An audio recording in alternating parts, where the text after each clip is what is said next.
제가 군대에 있을 때 일입니다. 군 생활하면서 가장 무서운 게 있었습니다. 무서운 게 뭐였냐면 북한군이 아니라 검열이었습니다. 검열, 불시 검열.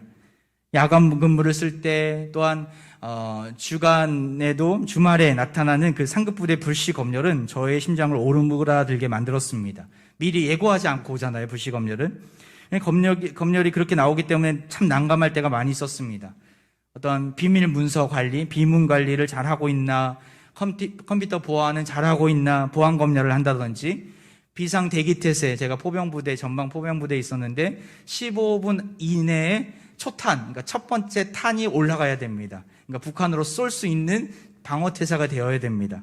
그것을 잘하고 있는가, 갑자기 와서 비상 상황을 건다든지, 아니면 경계 근무는 잘하고 있는가, 경계 초소를 방문한다든지, 이런 검열들은 근무자들 참 피곤하게 하는 일들이었습니다.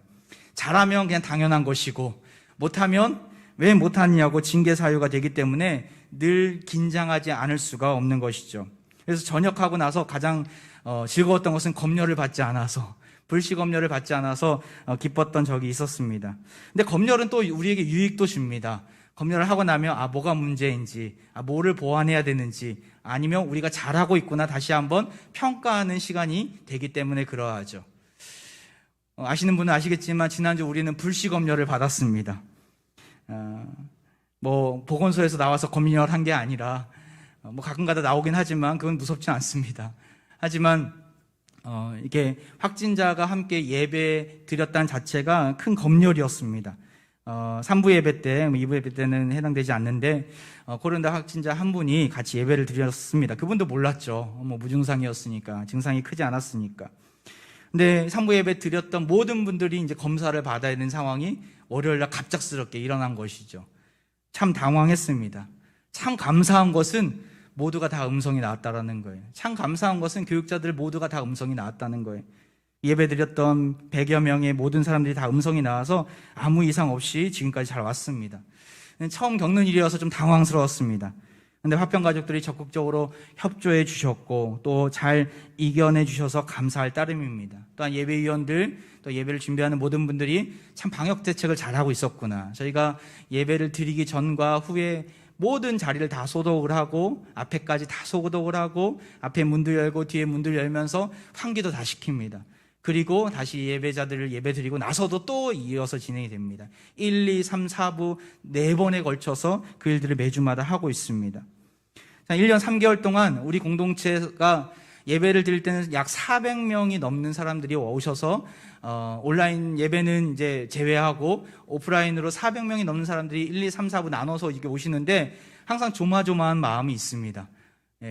근데 여태까지 한 번도 없었거든요, 확진자가. 그래서 참 하나님께서 이끌어 주셨구나라는 생각을 하게 되었는데 정말 1년 3개월 동안 잘 지켜오셨고 잘 이겨오셨습니다. 너무나 감사한 일이죠.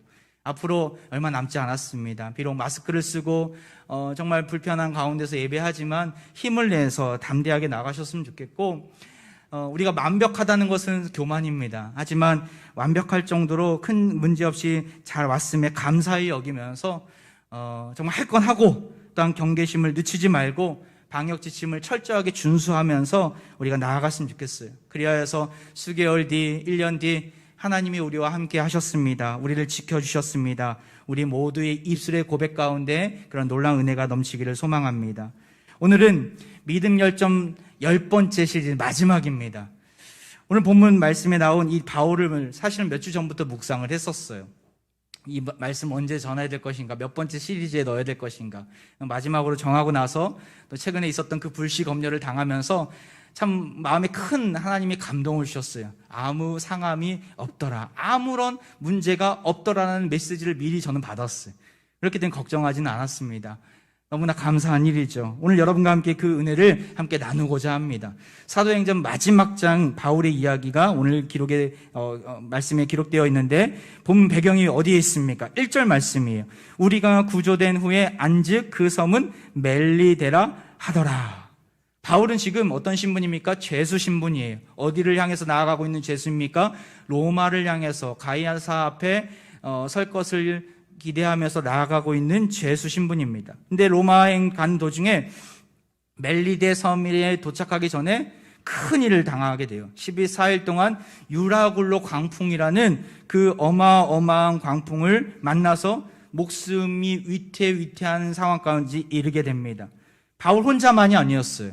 그 일행은 자그마치 276명이 되는 많은 사람들이 그 가운데 있었던 것이죠. 배가 자초될 위기에 처하게 됩니다. 하지만 바울의 기지와 또한 기도와 리더십으로 14일 동안의 난파 과정을 잘 이겨내고 탈출하게 되고 이제 한 섬에 정박하게 됩니다. 말이 정박이지 사실은 좌초하게 된 거예요. 구조된 상황이었죠. 이미 물건은 하나도 없는 상황이었고 먹을 것도 다 떨어진 상황이었어요. 배는 이미 깨진 상황이었어요. 하지만 하나님의 도우심으로 또 하나님의 약속을 의지하면서 나아갔기 때문에 276명이 되는 사람들은 전혀 이상 없이 생명의 그런 위기 없이 모두가 무사한 상황이었습니다. 그리고 멜리데라는 섬에 이르게 됩니다. 어쩔 수 없이 풍랑에 의해서 거기까지 간 것이죠. 멜리데가 어디입니까? 지도를 한번 잠깐 볼까요? 멜리데를 보면 그 시실리 지중해 최대의 섬 그 아래 90km 정도 되는 곳에 위치한 작은 섬입니다. 이탈리아, 지금의 이탈리아의 아래에 있는 몰타라는 섬이 지금의 그 몰타라는 섬이 멜리데 섬입니다. 그 당시엔 로마 점령된 섬이었죠. 제주도의 한 3분의 1 정도 되는 크기의 섬입니다. 작은 섬이죠. 지금 이 화살표대로 지금 바울이 움직이고 있는 것입니다. 이 멜리데 섬에 정박하게 되면서 주민들의 큰 환대를 받게 됩니다. 2절 말씀이에요. 비가 오고 날이 참에 원주민들이 우리에게 특별한 동정을 하여 불을 피워 우리를 다 영접하더라.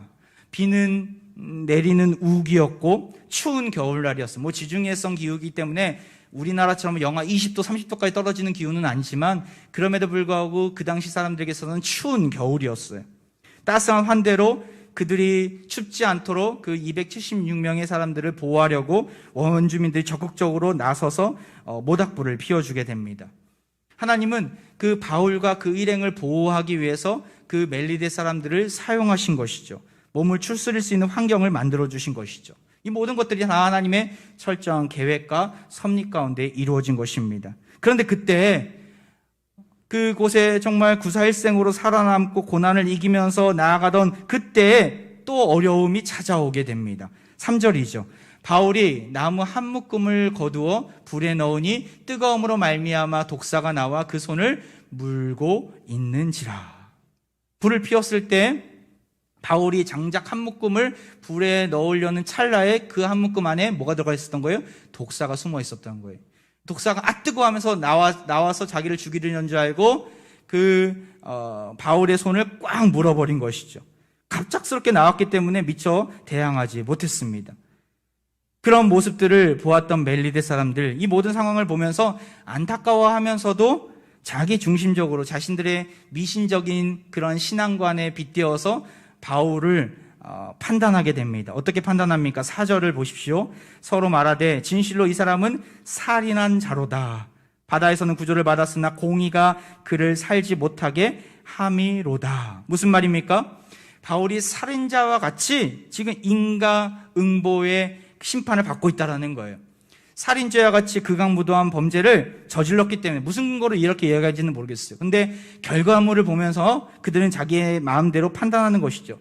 공의가 그를 살려두지 못하게 함이로다. 공의라는 것은 우리에게 있어서는 일반 명사지만 멜리데 사람들에게 있어서는 고유명사예요. 이것은 신의 이름입니다. 여신, 디케라는 여신입니다.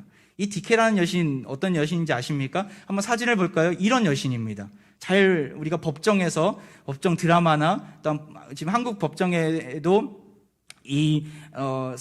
그 상이 대법원에도 있다라고 하는데 한국식으로 표현되어 있다라고 하는데 그리스 신화에 나오는 여신입니다. 여신. 공의, 정의라는 여신이죠. 항상 눈을 가리고 있고 한 손에는 칼, 한 손에는 저울을 들고 있습니다. 다 상징하는 것이 있어요. 저울은 불의와 정의를 판단하는 기준이고 그리고 칼은 법의 엄정한 심판을 상징하고 있습니다. 또한 눈은 가려졌다는 것은 사람을 겉모습으로 판단하지 말고 누구든지 공정하게 심판을 처리한다라는 의미입니다. 신이에요, 여신. 근데 이 디케라는 여신을 멜리데 사람들이 숭상하고 있었던 것이죠. 독사에 물린 그 바울의 모습을 보면서 디케, 이 공의의 신이 그를 심판했다라고 미신적으로 판단하는 순간입니다. 세상 사람들은 인과응보에 사로잡혀 있어요. 어떤 일이 벌어졌을 때 다 원인이 있을 거야. 물론 원인이 있겠죠. 하지만 그 원인을 그 사람에게 돌릴 때가 있어요. 우리도 그렇게 세상 사람들처럼 판단할 때가 있어요. 하나님의 주권, 하나님의 섭리 아래에 있는 사람들은 그렇게 판단해서는 안 되는데, 어떠한 안 좋은 일을 당할 때 내가 어떤 죄를 저질렀나?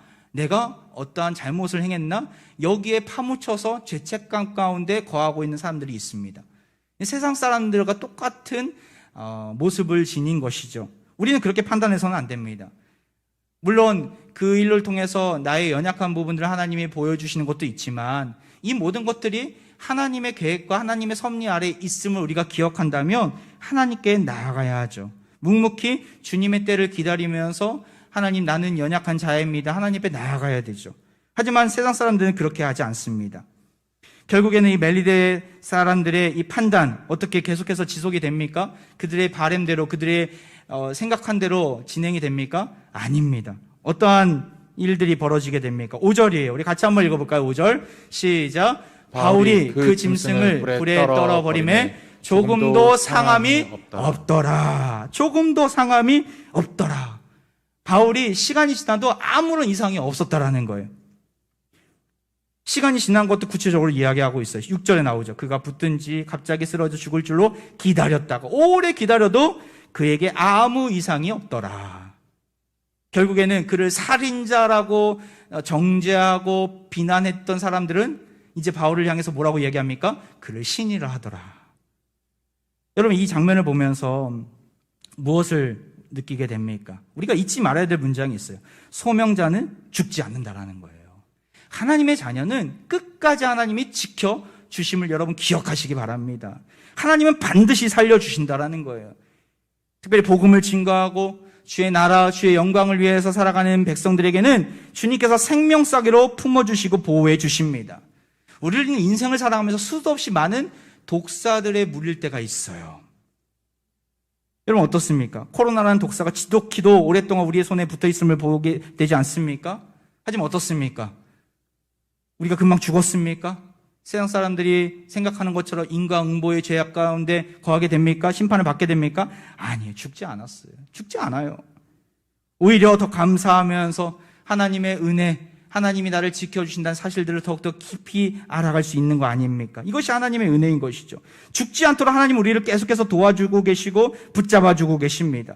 세상 사람들이 보기에는 우리가 독사에 물려 금방 죽을 것이라고 생각하지만 오히려 사역의 지경이 확장되는 계기가 될 때가 있다는 거예요. 바울을 보면 알 수 있어요. 자, 이러한 놀라운 치유의 역사를 맛보고 나서 바울의 다음 행보가 어떻게 됩니까? 7절을 보세요. 이 섬에서 가장 높은 사람 보블리오라 하는 이가 그 근처에 토지가 있는지라 그가 우리를 영접하여 사흘이나 친절히 머물게 하더니, 이 일을 계기로 가장 높은 사람을 만날 수 있는 길이 열렸어요. 보블리오가 찾아온 것이죠. 넓은 땅이 있는데, 우리 집도 넓은데 와서 여기서 머물러라 라고 그들에게 호의를 베푸게 됩니다. 그때 머물면서 바울은 누구를 만나게 됩니까? 거기서 이야기가 끝나지 않습니다. 8절을 보세요. 보블리오의 부친을 만나게 돼요. 그 부친은 지금 어떤 상황입니까? 침상에 누워서 열병과 이질로 고통 중에 있는 상황 아닙니까? 그때 바울이 그 모습을 보면서 기도해주고 안수하게 됩니다. 바울은 모른 채 하지 않고 그를 낫게 해준 것이죠. 안수했다라는 의미 안에는 손이 들어가, 손을 얹어줬다라는 거예요. 지금 그 손은 어떤 손입니까? 바울의 손은 어떤 손입니까? 독사에 물린 손 아닙니까? 독사에 물려 죽을 뻔한 상황 속에서 하나님의 치유하심을 경험했던 그 손을 가지고 하나님의 나라를 위해서 지금 바울이 쓰임받고 있다는 거예요. 저는 이 대목을 보면서 하나님의 일하시는 방법을 알게 되었어요. 어떤 방식입니까? 하나님은 우리의 고난을 통해서 일하신다는 거예요. 우리의 고난을 사용하신다는 거예요. 바울은 지금 독사로 인해서 고난과 죽음의 위기를 경험했습니다. 하지만 아무 이상 없이 기적적으로 살아났습니다. 결국 그 고난당한 손을 가지고 고난당한 자들을 향해서 살리는 사역에 뛰어들었다라는 거예요. 하나님이 일하시는 방식은 이러합니다. 우리의 고난과 고통을 통해 하나님은 하나님 나라를 확장하여 주십니다. 최근에 어떤 분이 암에 걸려서 치유받은 분이 그런 얘기를 하시더라고요. 내가 암에 걸리고 보니까 그 암에 걸린 분의 고통의 마음을 더욱더 잘 알겠다고. 그래서 그런 구체적이고 실제적인 도움도 주고 계시더라고요. 암에 걸린 사람에게 다가가서 내가 암에 걸리고 보니까 이런 음식을 먹어야 돼. 이것이 효과가 있어. 이런 운동을 해야 돼. 구체적으로 알려주시더라고요. 다양한 회복의 방법을 전수해주고 계시더라고요. 최근에 어떤 임신 때문에 너무나 힘들어하는 자매가 목양실을 잠깐 찾아왔어요. 그 어머니와 함께. 불면증과 우울증에 시달리는 자매였어요. 너무나 힘들어했어요. 저도 함께 기도해주고 들어주고 말씀과 또 기도로 권면해 주었어요. 자매가 힘을 얻긴 했지만 그렇게 제가 아직까지는 제가 뭐 임신한 거는 아니니까 그렇게 큰 공감을 얻지 못하는 느낌이었어요. 그런데 얼떨결에 따라왔던 한 집사님이 계셨어요. 그 집사님 그 모든 것들을 듣다 보니까 자기의 임신했을 때의 상황이 생각났던 것 같아요. 너무나 힘들게 아이를 가졌던 분이었거든요. 10년 만에 아이를 갖게 되어서 힘들게 아이를 이제 출산하는 그 과정 가운데 있었는데 그 임신하는 기간 중에 큰 일을 당하게 돼요. 중간에 귀가 들리지 않는 일들을 당하게 돼요. 너무나 힘든 상황이었죠. 이것을 고치려면 약을 써야 되는데 그 약을 쓰면 아이는 포기해야 되는 상황이 벌어진 거예요. 얼마나 기가 막힌 일입니까? 청청병력과 같은 의사의 소견을 듣고 그때부터 더욱더 하나님께 매달리기 시작합니다. 하나님 살려달라고. 나를 살려주시고 내 뱃속에 있는 아이를 살려달라고. 그러면서 그렇게 작정 기도하며 하나님 앞에 나아가는데 놀라운 일이 벌어졌어요. 일주일 만에 귀가 치료된 거예요. 할렐루야. 귀가 치료가 된 거예요. 하나님께 매달리니까 치료가 된 거예요. 그리고 아이도 그 때가 되었을 때 순산케 되는, 아이도 지금 건강해서 초등학교 열심히 다니고 있는데 건강한 아이가 나온 것이죠. 이것이 이분에게는 큰 경험이었고 간증이 됐다라는 거예요. 그래서 그 임신으로 인해서 불면증과 우울증으로 시달리는 자매에게 그것을 이야기해 주면서 이렇게 극복해야 돼. 하나님께 나가야 돼. 하나님을 붙잡아야 돼. 그것을 증거하고 있더라고요. 그분의 고난이 간증이 되어서 주님의 놀라운 섭리를 이야기하는 놀라운 역사를 그가 행하고 있더라고요. 저는 그 모습을 보면서 이 여집사님의 고난을 통해 하나님께서 놀랍게 일하시는구나 경험하게 되었어요. 여러분, 그렇습니다. 왜 나에게 이런 고난을 주실까? 왜 하필 나에게 이러한 어려움을 주실까? 이런 죽을 고비를 겪게 하실까?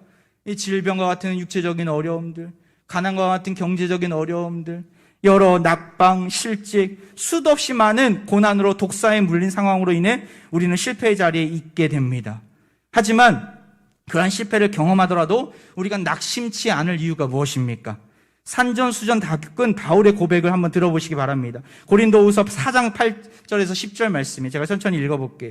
고린도후서 4장 8절에서 10절. 우리가 사방으로 우겨쌈을 당하여도 쌓이지 아니하며 답답한 일을 당하여도 낙심하지 아니하며 박해를 받아도 버림받지 아니하며 거꾸러뜨림을 당하여도 망하지 아니하고 우리가 항상 예수의 죽음을 몸에 짊어짐은 예수의 생명이 또한 우리 몸에 나타나게 하려 함이라. 할렐루야.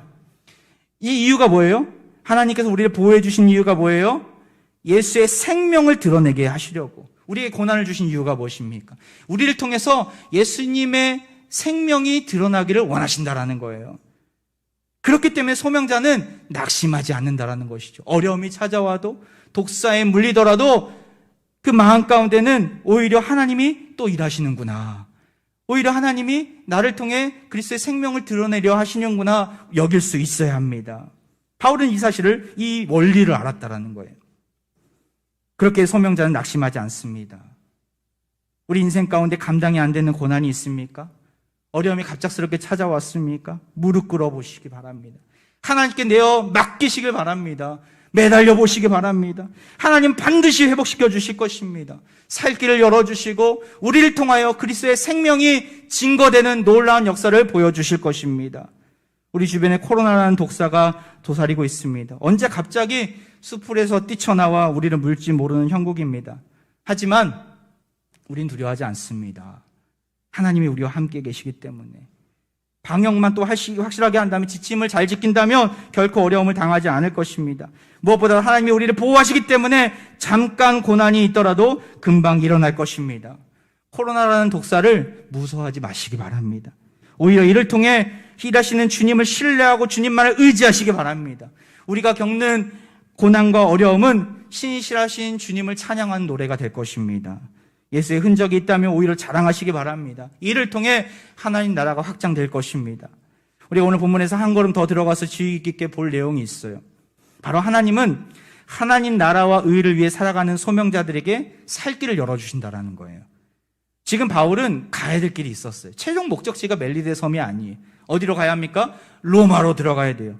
하나님이 그에게 주신 비전이 있어요. 사도행전 27장 24절, 바울아 두려워하지 말라. 네가 가이사 앞에 서야 하겠고 또 하나님께서 너와 함께 항해하는 자를 다 내게 주셨다 하였으니. 바울의 소망이 뭐였어요? 바울의 비전이 가이사 앞에 서서 복음을 증거하는 일이었어요. 목숨 걸고 복음을 증거하는 일이었어요. 그것이 바울에게 주신 사명이었고 바울이 꼭 해야 되는 비전이었어요. 그런데 지금 바울의 모습은 어떠합니까? 로마로 갈 수 있는 상황입니까?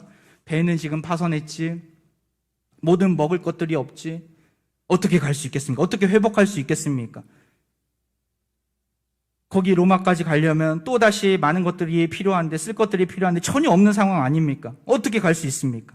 근데 하나님이 일하시는 방법은 좀 놀랐습니다. 10절 말씀 볼까요? 후한 예로 우리를 대접하고 떠날 때 우리의 쓸 것을 배에 실었더라. 할렐루야. 그때 보았던 멜리데에서 기가 막힌 치유의 역사가 일어나니까 사람들이 너도 나도 바울과 그 일행을 도와주러 온 것이에요. 믿지 않는 사람들이었는데 그들이 바울과 또한 그 일행이 쓸 것들을 배에 다 실게 됩니다. 생면부지의 사람들이었는데 바울과 그 일행을 통해서 하나님이 일하신 것이죠. 로마로 갈 수 있는 길이 열리게 됐다라는 거예요. 가이사 앞에 설 수 있는 길이 열리게 됐다라는 거예요. 하나님은 우리에게 약속하신 비전을 반드시 이루어 주십니다. 여러분 믿으십니까? 우린 믿고 나가야 돼요. 하나님께서 우리 각자에게, 우리 공동체에게 주신 비전들이 있어요. 그 비전들 반드시 하나님은 이루어 주실 것입니다.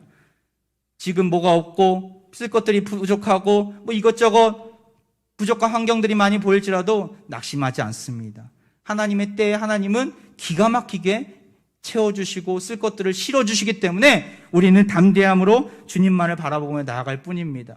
예수님이 우리에게 이 원리를 알려주시지 않았습니까? 마태복음 6장 33절 같이 한번 읽어볼까요? 시작. 그런즉 너희는 먼저 그의 나라와 그의 의를 구하라. 그리하면 이 모든 것을 너희에게 더하시리라. 주의 나라와 주의 의를 구할 때 우리 삶의 모든 것들을 채워주신다라는 거예요. 쓸 것들을 공급해 주신다라는 거예요. 바울은 그곳에서 복음을 증거했어요. 주의 나라 주의 의를 위해 살았어요. 사람들만 고치지 않았어요. 오늘 본문에 보면 사람들만 고쳤다는 내용이 나오지만 실제로 전승에 의하면 멜리데의 복음화가 그때부터 시작이 됐다라고 성경학자들은 이야기하고 있습니다. 전승에 의하면 이 보블리오, 가장 우두머리, 가장 높은 사람 아닙니까? 이 사람이 멜리데 섬의 초대 감독이 되었다라고 해요. 나중에 박해가 찾아왔을 때 그가 순교의 자리로 나아가 죽었다라고 합니다. 멜리데 섬을 보면 지금도 있다라고 합니다. 초대 교회가 박해를 피해 예배를 드리는 곳이 바로 카타콤인데, 지하 묘지이기도 한데 그 카타콤이 멜리데 섬에 있습니다. 멜리데 섬이 복음화가 됐다라는 거예요. 하나님이 사람을 바울을 통해서 세우셨고 또한 주를 믿지 않는 사람들이 주님께로 나오는 놀라운 그 복음의 역사를 보여주셨다라는 것이죠. 바울을 통해 복음 증거가 시작됐다라는 거예요. 바울은 이 생명의 위기 속에서도 죄인의 신분인데 자기가 해야 될 일, 하나님 나라와 하나님의 영광을 위하여 쓰임받는 것을 잊지 않았다라는 거예요. 그러할 때 하나님은 그가 필요한 것들, 그가 그에게 주신 그 비전을 이룰 수 있도록 모든 것들을 책임져 주셨다라는 것이죠. 이 사실은 우리가 어떻게 여길 수 있어야 합니까? 우리는 매일매일 살아가면서 무엇을 먹을까, 무엇을 마실까, 무엇을 입을까 걱정과 근심하는 모습은 없습니까? 이것이 우리의 걱정과 근심이 되지 말아야 합니다. 하나님 나라와 하나님의 의를 구하는 인생이 되어야 합니다. 복음을 증거하고 주님을 나타내는 삶을 살아가시기 바랍니다. 하나님이 나에게 주신 비전을 포기하지 마시고 담대하게 나아가시기 바랍니다. 그러할 때 길이 열리고 필요한 것들을 채워주실 것입니다. 승진했다, 합격했다, 여러 가지 이야기들을 들으면 정말 기뻐요. 그런데 더 기쁜 이야기는 목사님 승진했으니까 더 주의 나라를 위해서 내가 애쓰겠습니다. 합격했으니까 내가 주의 영광을 위해서 선한 영향력을 행하는 삶을 살겠습니다. 그 고백을 들을 때 더욱더 기쁩니다. 하나님도 기쁘시겠죠. 우리가 믿는다라면 우리는 목표점이 무엇인지 아는 사람입니다. 사명이 무엇인지 아는 사람입니다. 잘 먹고 잘 살기 위해서만 살아가는 자가 아니라 복음을 증거하고 하나님 나라를 위해 살아가야 의미 있는 인생이고 행복한 인생이 될 줄 믿습니다. 지난주 한 주간 한 후배를 만났어요. 그 한의원을 개원한 제가 대학교 3학년 때 이제 고등부를 교사로 섬겼었는데 그 당시 고3이었던 자매였어요. 저희 부부 같이 선후배 관계도 하고 저에게 있어서는 4살 차이밖에 되진 않지만 제자이기도 합니다. 근데 이 친구가 한의학을 공부하고 한의원을 최근에 개업을 했어요. 한의원을 개원해서 그곳에 잠깐 가서 이야기를 나누는데 믿음 생활 열심히 하고 있더라고요. 그래서 자기가 참 몸이 아픈 선교 제가 이제 이야기하다가 이제 선교에 대한 비전들이 있어서 참 몸이 아픈 선교사님들이 참 많이 있는데 기회가 되면 그 선교사님들 좀 도와줬으면 좋겠다. 너가 가지고 있는 그 은사와 또 달란트를 이렇게 활용해야 되지 않냐라고 사명을 제가 알게 해줬어요. 그러니까 그 자리에서 그렇게 하겠다라는 거예요. 그래서 기회는 이때다. 우리 암에 걸린 선교사님들 참 많이 계신데 특별히 우리 제주도 우리 김은혜 선교사님, 우리 파송 선교사님이신데 여성 암 수술을 하시고 이제 항암 치료 방사선을 막 다 끝내고 지금 이제 요양하고 계신데 이분을 연결 좀 시켜줬으면 좋겠다. 그 사정들을 이야기했어요. 그렇게 하겠다는 거예요. 본인이 또 여성 암 쪽에서 논문을 쓰고 있고 또 그쪽에 전문가니까 얼마든지 가능하다고 그런 얘기를 하더라고요. 그래서 제가 7월 초에 약속을 잡아주었습니다. 일사천리로 모든 게 진행이 되더라고요. 너무 감사한 일이죠. 선교사님이 한약을 지어먹고 혼자 자비로 약값을 감당하려면 엄두가 나지 않을 텐데 그 후배 한 의사가 적극적으로 돕고 지원하겠다니까 얼마나 감사한지. 본인이 그렇게 얘기하더라고요. 김은혜 선교사님을 또 치유하고 나서 또 다른 선교사님 있으면 언제든지 이야기 좀 해달라고. 심지어는 우스갯소리인 것 같진 않지만 우리 교회 선교회랑 MOU를 좀 맺었으면 좋겠다. 그런 얘기를 하더라고요. 선교사님들을 돕는 사역에 본인이 하나님께서 주신 은사와 달란트를 가지고 섬기겠다라는 것이죠. 하나님이 하신 줄 믿습니다. 하나님께서 연결해 주신 거예요. 우리가 하나님 나라를 위해 살아갈 때 하나님은 우리의 필요를 기가 막히게 채워주십니다. 김은혜 선교사님 그리고 그 박유한 선교사님의 가정을 하나님 채워주신 거예요. 나아가서 우리가 가진 것들, 재능, 기술, 물질, 축복, 주의 나라를 확장되는 곳에 우리가 사용하다 보면 하나님께서 필요한 것들 더욱더 채워주십니다. 그 한의사 제 후배에게 하나님이 또 채워주실 거예요. 이것이 하나님 나라의 원리 아닙니까? 우리가 오늘 본문 속에서 알아야 될 사실이 무엇입니까? 너희는 먼저 그의 나라와 그의 의를 구하라. 그리하면 이 모든 것을 너희에게 더하시리라. 이 명령이 우리의 행동 지침이 되기를 바랍니다. 말씀을 마무리합니다. 지난 10주간 칼럼에도 썼지만 다양한 인물들의 믿음을 보았습니다. 여러분 생각나는 인물 있으십니까? 하던 대로 기도의 자리에 섰던 다니엘, 머뭇거리지 않았던 엘리야, 찬양을 무기 삼았던 여호사밧, 위로자로 쓰임받았던 바나바, 광야에서 복음 증거의 사명을 이루었던 빌립, 난관을 믿음으로 뚫었던 무명의 4사람, 고난을 이겨냈던 욥, 헤세드를 나누었던 보아스와 룻, 손을 들고 승리를 맛보았던 지난주 보았던 모세, 그리고 오늘 독사도 막지 못했던 소명자 바울까지. 여러분은 어떠한 은혜가 있었습니까? 명품 믿음을 가졌던 자들이에요. 근데 다 한결같이 불시검열들이 있었어요. 시험이 있었어요. 고난이 있었어요. 하지만 그 고난 속에서도 하나님이 주신 은혜로 주신 그 믿음을 가지고 돌파하며 나아갔던 것이죠. 지금은 정말 믿음이 필요한 시기인 것 같아요. 여러분들에게 주님께서 주셨던 메시지 기억해 보시면서 나에게 어떠한 믿음을 요구하시는가? 내가 어떠한 명품 믿음을 가져야 되는가? 곰곰이 생각해 보시고 하나님 앞에 긍휼을 구하며 담대하게 나가시길 바랍니다. 우리의 믿음을 흔들리는 많은 상황들이 있지만 주저하지 마시고 이 명품 믿음을 소유하여서 담대히 소명의 자리로 나아가시는 우리 사랑하는 화평의 가족들 되기를 주의 이름으로 축원드립니다. 이 시간 우리 함께 찬양하며 나아갈 텐데요. 가사를 생각하면서 우리가 2부 때 자주 불렀던 행복이라는 찬양입니다. 화려하지 않아도 정결하게 사는 삶, 가진 것이 적어도 감사하며 사는 삶, 내게 주신 작은 힘 나눠주며 살겠습니다. 믿음으로 고백하며 이 시간 찬양하며 나아갑니다.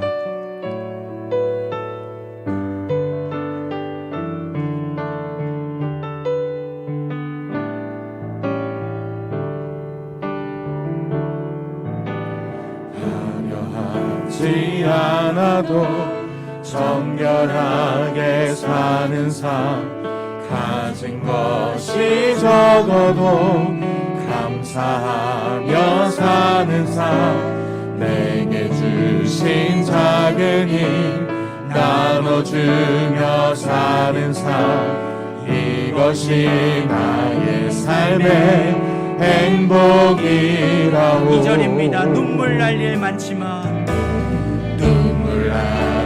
많지만 기도할 수 있는 것, 억울한 일 많으나 주를 위해 잡는 것, 비록 짧은 작은 삶 주 뜻대로 사는 것, 이것이 나의 삶의 행복이라오. 이것이 행복입니다. 이것이 행복이라오. 세상은 알 수 없는 하나님 선물, 이것이 행복이라오. 하나님의 자녀로 살아가는 것, 이것이 행복. 마지막으로 이것이 행복이라오. 이것이 행복이라오. 세상은 알 수 없는 하나님 선물, 이것이 행복이라오. 하나님의 자녀로 살아가는 것, 이것이 행복이라오. 기도합니다. 모든 것이 합력하여 선을 이루도록 역사하시는 하나님 아버지, 이 시간 바울과 같은 믿음을 가지고 주님만을 바라보게 하시니 너무나 감사드립니다. 수많은 시련과 핍박, 광풍을 만나고 독사에게까지 물렸던 바울을 살리셨던 주님, 코로나라는 독사에 물린 우리를 살려 주옵소서.